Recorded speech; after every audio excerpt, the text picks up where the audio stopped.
Burke and Hare. According to the dictionary, to burke is to murder by suffocation to leave no mark. The word comes from William Burke, famous with his partner William Hare for selling bodies to the medical profession for dissection. Yet Burke and Hare were not the body snatchers or grave robbers of legend, they acquired their bodies by murder. Only Burke was punished, as Hare, the main instigator of the trade, turned king's evidence. Like many others, Burke and Hare were Irishmen who came to Scotland to work on the Union Canal between Glasgow and Edinburgh.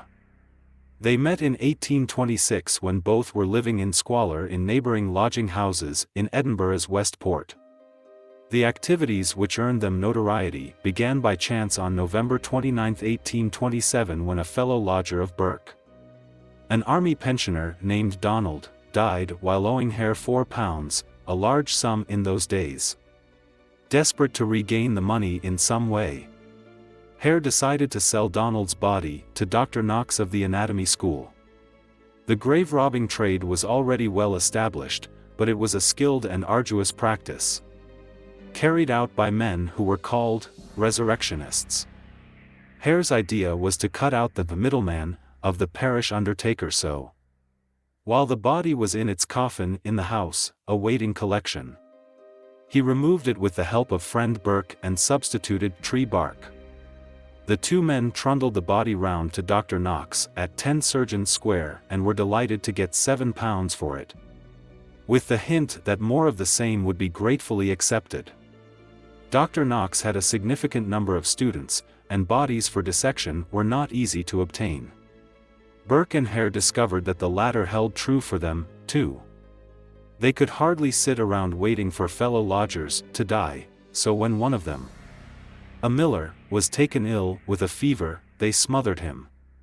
Dr. Knox paid £10, which became the standard fee. Hare's common-law wife Maggie and Burke's mistress, Helen McDougal, joined the business. Still, after another lodger had been released from the suffering of jaundice, the quartet ran out of sick acquaintances. The problem was solved by luring poor people off the streets for a party, rendering them insensible with whiskey. Usually, while Burke, who had a fine voice, sang, and dispatching them to the next world before trundling them along to 10 Surgeons Square, the premises of Dr. Knox. This was done by Hare placing his hands over the victim's nose and mouth from behind and pulling the victim to the floor, when Burke would sit on the victim's chest as he or she suffocated. The £10 revenue per transaction more than paid for the expenses of whiskey. And soon, the four of them were living in relative style. There were upsets and misunderstandings.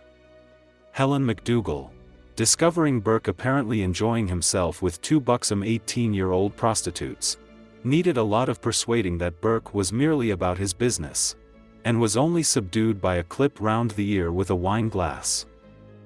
As Burke and Hare wheeled a tea chest carrying the body of one of the girls to Dr. Knox, they were followed by some scruffy street boys, who shouted out that they had a body in the box.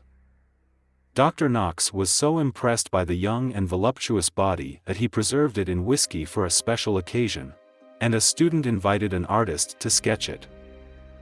On another occasion, after Hare had acquired a diseased and decrepit old horse to help take the bodies of a woman and her 12-year-old son to Dr. Knox, the horse collapsed, and Burke and Hare had to hire a porter to help them complete the journey.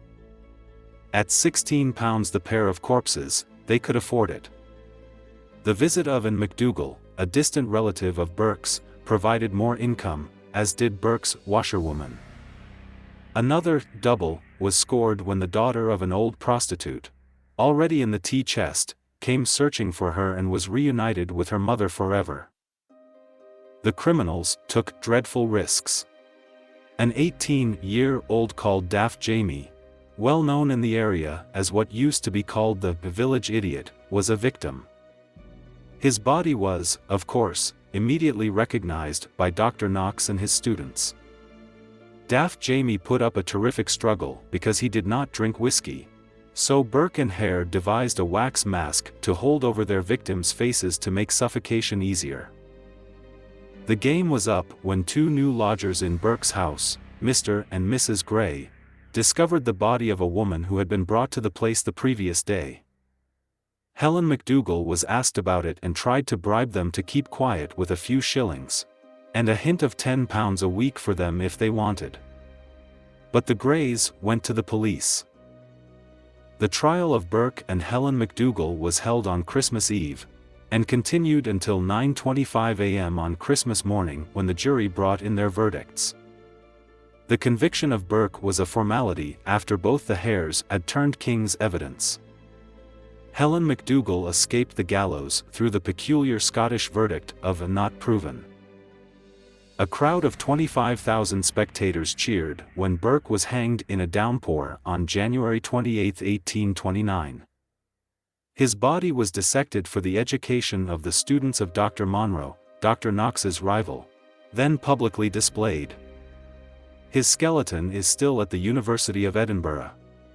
His 3 collaborators narrowly escaped lynching. The 2 women were smuggled out of the country, McDougal to Australia and Mrs. Hare to Ireland. Hare fled to London, where workmates discovered who he was and threw him into a lime pit. He was last seen as a blind match seller.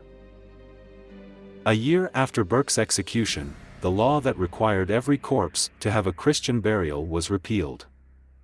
2 years later, an act was passed enabling bodies, under certain circumstances, to be sent to medical schools for dissection, so the trade that Burke and Hare made famous ceased.